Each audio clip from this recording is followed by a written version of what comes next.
Assalamualaikum warahmatullahi wabarakatuh. Semangat pagi teman-teman dan sahabat TDA. Salam kenal dari saya. Teman-teman mau memanggil saya David Ming, gitu ya. Saya seorang penulis dan juga seorang ghostwriter atau penulis yang biasa membantu para tokoh untuk menuliskan bukunya. Aktivitas lain saya mengelola penerbitan buku Litera Media Tama.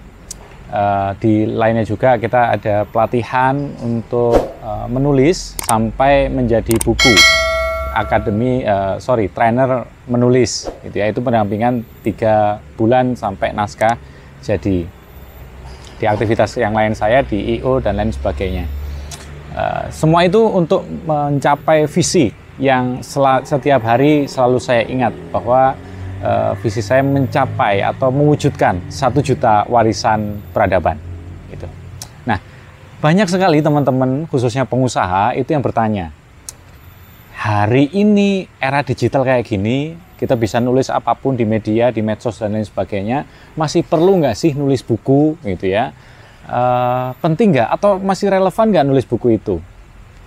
Nah, analoginya sederhana, gitu ya. Teman-teman pengusaha dimanapun Anda berada, pasti membawa handphone gitu ya, kemanapun ya, bahkan mungkin handphonenya 1, 2 atau banyak, dan di handphone itu ada jam yang menunjukkan waktu gitu ya. Jadi kalau misalkan handphonenya 2 berarti jamnya ada 2 gitu. Kapanpun kita mau melihat jam tinggal lihat handphone gitu. Tapi pertanyaannya, kenapa kita masih menggunakan jam tangan gitu? Kenapa sudah ada jam di handphone tapi masih aja menggunakan jam tangan? Bahkan jam tangan yang seringkali digunakan itu nggak murah. Ada yang jutaan, ratusan juta, bahkan ada yang miliaran gitu. Karena sejatinya jam tangan tidak hanya untuk menunjukkan waktu gitu. Ada banyak fungsi lain yang bisa kita dapatkan dari jam gitu. Bisa branding gitu ya, bisa privilege, bisa menunjukkan kelas tertentu gitu ya, untuk style dan lain sebagainya gitu. Sehingga fungsi dari jam sangat banyak. Sama halnya dengan buku. Buku tidak hanya untuk membagikan ilmu, itu sudah pasti nah. Tidak hanya itu untuk kita mencari ilmu, tapi banyak sekali fungsi dari sebuah buku. Nah, hari ini buku tidak hanya untuk dibaca, tapi satu, untuk leverage bisnis gitu ya. Yang kedua adalah untuk personal dan corporate branding gitu. Dan masih banyak lagi manfaat yang bisa kita dapatin dari buku. Kenapa seorang pengusaha itu butuh, bahkan wajib untuk menulis buku atau membuat buku atau menerbitkan buku itu. Nah, yang pertama teman-teman sekalian adalah untuk leverage bisnis gitu, melipat gandakan bisnis kita, membesarkan bisnis kita. Analoginya sederhana. Ilustrasinya sederhana. Ketika kita mau bekerja sama bisnis, baik itu dengan calon klien maupun dengan calon investor maupun dengan calon mitra, gitu ya, yang kita dimana mau menaikkan level kita, tentu kita akan menjangkau orang-orang yang jauh di atas kita, gitu. Dan biasanya tidak kita kenal orang-orang seperti itu. Nah, tentu ketika kita masih belum kenal, itu butuh waktu yang panjang, butuh waktu yang lama untuk kita membangun kepercayaan, membangun trust. Orang juga kalau mau kerjasama dengan kita juga lihat-lihat dulu, kita bisa dipercaya nggak? Track record kita apa? Portofolio kita apa? Kita bisa dipercaya atau tidak? Gitu. Bayangin kalau begini, ya kita kan bisa saja di pertemuan pertama kita menyampaikan portofolio kita. Saya itu hebat loh Pak, saya itu bisa ini, saya bisa melakukan ini, saya bisa melakukan itu. Karya saya ini. Ya itu bisa saja 2 jam Anda menyampaikan prestasi-prestasi Anda. Tapi bagaimana kesan dari orang yang Anda ajak ngomong? Ini orang kok banyak omong ya gitu ya. Ini orang kok kayaknya show off-nya banget ya. Bener nggak sih? Malah orang nggak percaya kalau kita terlalu banyak ngomong gitu. Nah, kita perlu tool yang itu sangat elegan gitu ya. Yang tanpa kita banyak omong, orang sudah tahu bagaimana kredibilitas kita, bagaimana integritas kita, bagaimana portofolio kita gitu ya. Dan itu bisa kita gunakan buku. Gitu ya. Bayangin, ketika kita bertemu dengan calon klien kita, dengan calon investor kita, calon mitra kita, gitu ya. Ketika perkenalan, mohon izin Pak, ini buku yang saya tulis gitu. Itu akan sangat terkesan sekali, amazing gitu kan. bagi orang yang baru mengenal kita, oh ini orang kredibel nih, oh saya layak nih untuk kerjasama dengan dia gitu. Karena apa? Karena kita punya portofolio, karena kita punya karya gitu kan, dan orang bisa tahu bagaimana kualitas kita dengan buku yang kita tulis gitu. Walaupun misalkan sama dia belum dibaca secara keseluruhan, dia baca mungkin hanya sampulnya saja, tapi orang udah bisa memberikan kesimpulan bagaimana kita gitu. Kenapa? Karena banyak nggak orang yang nulis buku? Banyak nggak pengusaha yang nulis buku? Nggak banyak. Apalagi mungkin di satu profesi dengan kita, itu jarang banget yang nulis buku. Maka kalau kita nulis buku, maka kita satu langkah di depan dari orang-orang yang menjadi pesaing kita. Itu. Jadi buku itu menjadi tools yang sangat penting dalam kita meleverage bisnis kita dan ini shortcut gitu ya, jalan pintas untuk kita mendapatkan kepercayaan dari orang lain gitu. So, itu yang pertama. Yang kedua apa teman-teman sekalian? Yang kedua tentu membangun personal dan corporate branding kan gitu. Jadi kata Seth Godin itu begini. Customer itu tidak membeli produk saja, tapi dia membeli cerita, dia membeli magic, dan dia membeli relationship gitu. Nah, buku itu menjadi tools kita untuk menceritakan bagaimana value kehidupan kita, bagaimana story-story perjalanan kehidupan kita, bagaimana story value kehidupan yang kita anut, bagaimana kita membangun mimpi dan lain sebagainya. Orang bisa melihatnya dari situ, dan itu penting banget, gitu kan. Dan apapun yang sebenarnya itu value itu bisa kita sampaikan lewat video, tapi lebih kredibel kalau kita sampaikan dengan buku, gitu. Kita lihat nih di akademis saja itu kalau kita mau membuktikan sesuatu itu yang dicari adalah buku, bukan video, gitu.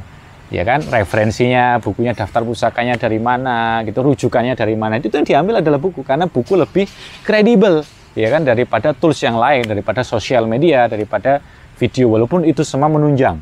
Tapi yang paling akurat, paling kredibel adalah buku, gitu ya. Bagaimana kita membangun personal branding. Tentunya ketika kita membangun personal branding dengan buku, maka perlu banget untuk yang disampaikan adalah yang related dengan profesi kita, gitu ya.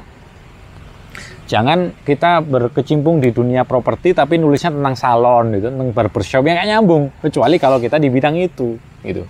Jadi sesuai dengan bidang kita, dan itu bisa menguatkan ya kesan orang terhadap kita. Oh, ini pakar. Kalau properti berarti ke si A. Kalau tentang resto berarti tentang si B. Kalau tentang ini ke si A dan lain sebagainya. Jadi personal dan corporate branding ya itu akan berjalan dengan beriringan gitu. Jadi kalau personal brandingnya naik, tentu corporate brandingnya juga akan naik. Corporate brandingnya naik, juga personal brandingnya juga akan naik gitu. Itu kenapa? Alasan yang kedua, kenapa kita perlu menulis buku? Bukan hanya perlu sih, bahkan wajib gitu ya. Khususnya kita sebagai seorang pengusaha. Yang ketiga adalah penghasilan besar dari buku itu. Tapi yang membuat saya miris adalah ada beberapa artikel di internet itu mengatakan penghasilan penulis itu kecil, tapi amalnya besar. Kenapa nggak jadi dua-duanya? Penghasilan besar, amalnya juga besar, gitu. Kenapa kok masih ada penulis-penulis yang penghasilannya kecil? Bisa jadi karena mereka belum tahu ilmunya gimana melipat gandakan penghasilan seorang penulis, gitu. Maka perlu untuk tahu caranya, gitu. Nah, semoga nanti di rangkaian video ini kita bisa bahas bagaimana seorang penulis itu bisa meningkatkan penghasilannya. Tapi penghasilan penulis itu begini, ada yang penghasilan langsung dan ada penghasilan yang tidak langsung. Penghasilan yang langsung, yang pertama adalah tentu dari royalti, kalau dia menerbitkan di penerbitan mayor, gitu ya. Dan dia akan mendapatkan seluruh keuntungan kalau dia menerbitkan secara indie, gitu. Nanti beda mayor sama indie, detailnya nanti kita akan bahas. Tapi yang jelas, pemerintah sudah mengetahui bahwa potensi penghasilan seorang penulis itu besar. Makanya pajak progresif bagi seorang penulis itu gede banget. Itulah kenapa Terelie itu sempat ngambek sama penerbit X gitu ya. Dia tidak mau menerbitkan secara mayor lagi karena potongan royaltinya, pajaknya itu besar banget, sampai 25% gitu untuk penghasilan tertentu. Nah, itu dari royalti. Yang kedua, Kalau kita menerbitkan secara indie, ya, keuntungan, seluruh keuntungannya paling tidak 50-70% itu menjadi hak penulis loh. Gitu. Katakan buku itu 250.000 dijual. Nah, biaya untuk HP dan sebagainya itu jauh lah dari situ. Sehingga keuntungannya besar banget yang diterima oleh penulis gitu ya. Nah, terus ada juga yang bukunya dijual dengan 1,4 juta gitu ya. Teman-teman TDA sudah pasti tahu lah siapa beliau. Nah, itu seluruh keuntungannya menjadi haknya penulis. Gede banget gitu kan. Oke, penghasilan yang lain bagi seorang penulis, kalau seorang penulis itu berprofesi sebagai penulis bayangan atau ghostwriter gitu ya, itu penghasilan juga luar biasa. Ada penulis yang dia dibayar dengan mungkin 10 juta untuk satu buku dia menulis. Ada penulis yang dibayar 30 juta, ada guru saya yang dibayar itu 40, ada yang 90 juta gitu ya. Bahkan itu ya, ada novelis yang dia tarif dia untuk sekali penulisan buku itu 250 juta gitu. Apakah ada lagi yang lebih mahal? Ada salah satu guru saya, kalau boleh menyebutkan nama, Pak Bambang Trim, itu dia pernah dibayar 400 juta untuk menulis satu buku, dan itu nulisnya di luar negeri, di Jepang itu. Tapi ini ada satu ghostwriter yang lebih fantastis lagi. Sekali dia nulis buku itu fee-nya di atas 1 miliar. Wow, luar biasa gitu ya, luar biasa. So, penghasilan seorang penulis itu gede banget, ya, gede banget. Tinggal kita cari tahu gitu ya, bagaimana cara kita meningkatkan itu. Jadi kalau teman-teman sekalian, anaknya pengen jadi penulis, dukung aja, ya, fasilitasi belajar, ya. Kalau mau diikut sertakan ke trainer menulis juga bisa, gitu ya. Situ. Itu yang ketiga. Yang keempat, teman-teman sekalian, amal jariah mengalir deras. Masya Allah, itu sangat powerful sekali. Kalau mungkin kita melakukan ibadah, mungkin sholat kah, atau apa gitu ya, itu mungkin pahalanya sekali saja. Tapi kalau kita menulis, memberikan solusi kepada orang, memberikan nasihat kepada orang gitu ya, maka pahalanya tidak hanya sekali itu saja. Ketika dia praktekkan terus-menerus, maka kita akan mendapatkan pahala yang terus-menerus datang juga kepada kita. Kita hidup atau sudah wafat nanti gitu ya. Maka itu sesuatu hal yang wajib lah. Kalau kita memang mau mencapai di reward dari Allah dalam bentuk surga, maka banyakin amal jariah. Yang salah satunya bisa kita dapetin di nulis buku, gitu, ya kan? Nah, apalagi kalau dia yang baca, diajarkan, orang lain juga menerima dan mengamalkan itu, maka kita dapat pahalanya lagi. Wah, gak habis-habis pahala kita. Banyakin nulis dah, banyakin nulis. Itu. Dan yang terakhir, teman-teman sekalian, warisan peradaban, gitu ya. Ini menjadi salah satu visi kami, bagaimana mewujudkan 1 juta warisan peradaban. Yang salah satunya adalah dalam bentuk buku, gitu. Jangan sampai anak kita kelak, cucu kita, dan lain sebagainya, itu tidak mengenal kita, gitu kan, karena kita tidak ada karya yang ditinggalkan, gitu. Kita perlu meninggalkan karya, kita perlu untuk meninggalkan prasasti kehidupan, gitu ya, kepada generasi selanjutnya, dan itu bisa kita dapatin di buku. Seperti kita mengenal hari ini Buya Hamka, seperti mengenal tokoh-tokoh yang lainnya yang sebenarnya sudah wafat tapi ilmunya masih diterapkan, masih dijadikan rujukan, masih dijadikan literasi dan lain sebagainya, karena mereka menulis. Dan siapapun yang tidak menulis, dia akan hilang. Gitu. Nah, mungkin itu teman-teman sekalian alasan kenapa kita harus menulis buku, khususnya bagi Anda seorang pengusaha. Oke, terima kasih, kita sambung di video selanjutnya. Assalamualaikum warahmatullahi wabarakatuh. Waktu proses nulis ini jangan diedit gitu. Jadi tulis saja semuanya, apa yang tertuang di pikiran tulis, apa yang terfikir tulis, ya kan. Jadi kalau memang ada yang perlu untuk diperbaiki, perbaikinya nanti, bukan pada saat itu.